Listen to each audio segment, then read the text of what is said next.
Le Grand Matin Sud Radio, 7h-10h.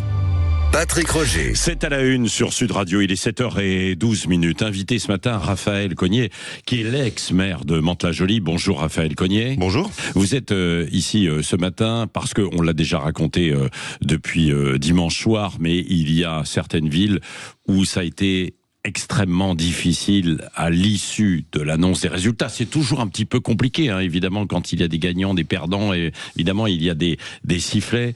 Mais là, ça a été un peu comme à Saint-Denis ou ailleurs, dans d'autres villes, notamment LFI, mais peut-être pas que, ça a été très tendu. Et là, on vous a dit, prends tes affaires et rentre chez toi. C'est ça, en fait. Ça, c'est le plus sympa qu'on m'ait dit. On m'a aussi beaucoup insulté. Quand je suis allé proclamer les résultats sur les coups de 22h30, 23h, je me souviens plus tellement des horaires. Dès que je suis rentré dans le hall de l'hôtel de ville, j'ai évidemment été insulté. Ensuite, j'ai ressenti une pression physique très forte. Ça a été un moment très désagréable. Il a fallu aller jusqu'à l'estrade. Moi, je m'apprêtais à dire félicitations aux vainqueurs à dispo pour faire la transition. Adama Gay, hein, c'est ça, quelqu'un qui semble plutôt bien, en fait, diplômé de Sciences Po, cadre chez Orange, et il est issu des quartiers du Val-de-Forêt. Mais il n'était pas présent à ce moment-là, et ses lieutenants ont été incapables de rétablir l'ordre. Donc on a commencé le discours, enfin le petit mot. On a été coupé, insulté à plusieurs reprises, et ensuite il a fallu partir. Remonter dans mon bureau, sachant que tous les étages de la mairie avaient été envahis, etc. Et ensuite, la police municipale, 10 minutes après, m'a dit « Monsieur le maire, il faut qu'on parte maintenant ». J'avais ma femme et mes enfants qui étaient à l'étage dans mon bureau, et ma femme m'a dit « J'ai pensé qu'ils ne remonteraient jamais ». Donc c'est un moment d'une très très grande violence psychologique, physique. J'ai pas été frappé, etc. Mais franchement, c'est des moments qui laissent pas indemne. Ouais. Qu'est-ce qu'on vous a reproché ? À votre avis, là, justement? J'en sais rien, pour moi, vous savez, j'ai vu quelques vidéos, effectivement, ça semblait être très très dur, une forme de haine, quoi, non? C'est de la haine brute. Vous savez, dans cette ville, moi j'ai été élu en 2020 et en 2022 au premier tour. Oui. Et là, je fais 5500 voix, je crois. Donc c'est pas... là, vous aviez fait effectivement un bon premier tour avec plus de 40% des suffrages. C'est ça, exactement. Ensuite, il y a eu une coalition contre moi au deuxième tour. La défaite, on l'accepte. Vous savez, des campagnes électorales, j'en ai fait une quinzaine, pour moi ou pour d'autres. Les soirées de victoire ou de défaite sont toujours difficiles. Mais là, c'est pas ça le sujet. Le sujet, c'est pas de voir des gens joyeux en face de soi qui ont gagné. Et donc d'être triste. C'est vraiment de sentir une haine brute, un petit peu bizarre, qui, je crois, ne représente pas l'intégralité des habitants de Mantes-la-Jolie, puisque moi, j'ai quand même fait, je crois, 46% des voix au deuxième tour, donc on n'est pas dans un score ridicule, et qui surtout donne une très très très mauvaise image de la ville, parce que quand vous voyez ça, quand vous entendez ce qu'on a entendu, je pense que tous les gens qui connaissent pas Mantes-la-Jolie et qui voient ça se disent, Mantes-la-Jolie, c'est ça. Ouais. Et c'est ça qui est terrible. Oui, dans un tract qui a été distribué entre les deux tours, qui venait de chez vous, je crois, vous aviez dénoncé un système clientéliste où on va se servir de la ville, c'est ça ? En fait, qu'est-ce que vous voulez dire par là ? Ce que je veux dire par là, c'est que dans ces villes où il y a des classes populaires qui sont nombreuses, etc., il y a toujours un risque de dérive clientéliste et communautaire. Pourquoi ? Parce que parfois la ville, pour un certain nombre de personnes, peut être le seul employeur, et donc ce risque, il est toujours présent. Ouais.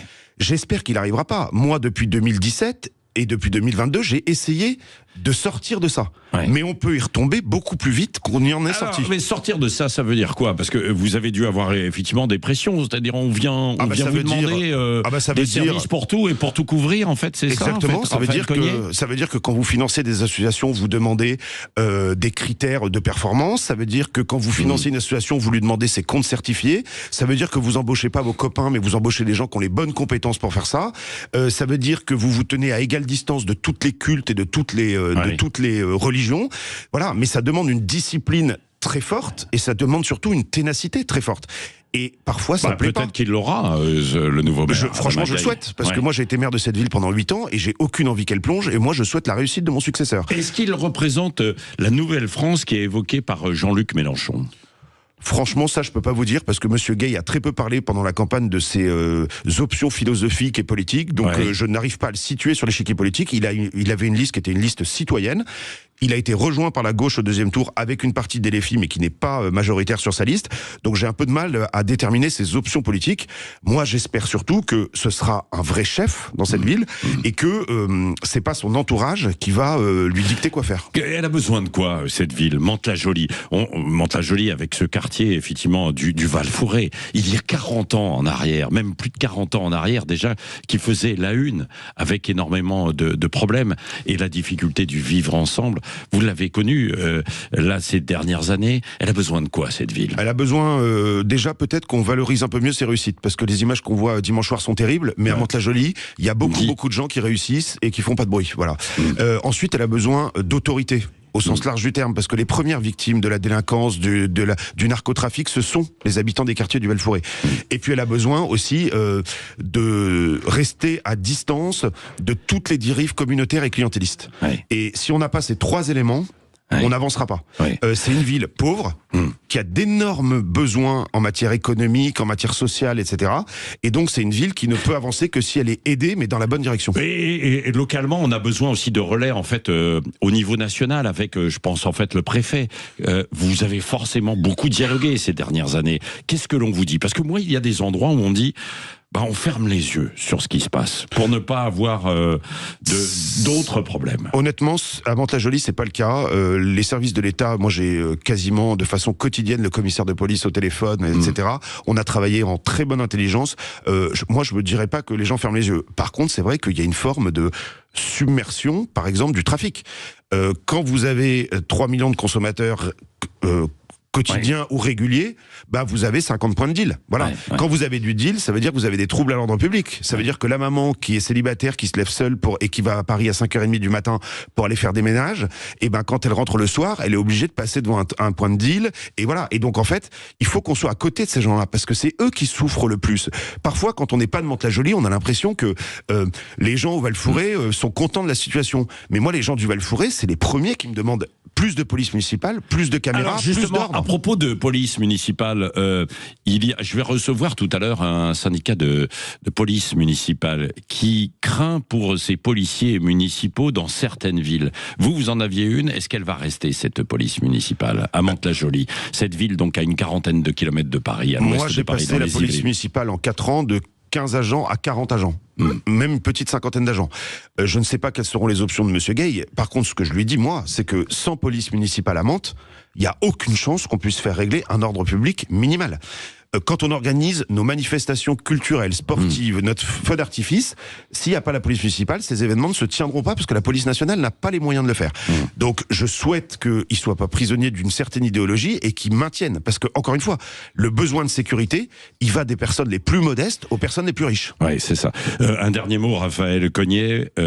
Votre femme a parlé de comportements inhumains. J'ai vu après ce qui s'est passé l'autre jour. Est-ce qu'on peut encore vivre ensemble ? Il faut être optimiste pour le penser. Moi, en tant que maire, j'ai tout fait pour que ce soit possible, mais les images de dimanche font que, franchement, ça met quand même un gros coup au moral quand on a passé 8 ans à se battre pour sa ville, de voir ça. Moi, je souhaite que ce soit possible, parce que sinon, on est condamné à des événements qui seront terribles. Vous êtes abattu, d'ailleurs ? Oui, moi je suis abattu parce que j'ai peur de garder que ce souvenir en tête. Alors qu'être maire, c'est beaucoup de très bons souvenirs, beaucoup de très belles rencontres. Vous avez tourné la page ? Oui, je vais tourner la page, mais surtout ce qui me rassure beaucoup, c'est que depuis hier, j'ai des centaines d'habitants de Mantes qui m'envoient des messages de soutien. Et ça fait du bien, parce que tu te dis, la voix du peuple, c'est pas celle qu'on a vue là. C'est ceux qui veulent le meilleur pour leur ville. Oui. Merci beaucoup, Raphaël Cognet, d'avoir eu le courage de venir témoigner, ex-maire donc de Mantes-la-Jolie, d'être venu ce matin dans les studios de Sud Radio.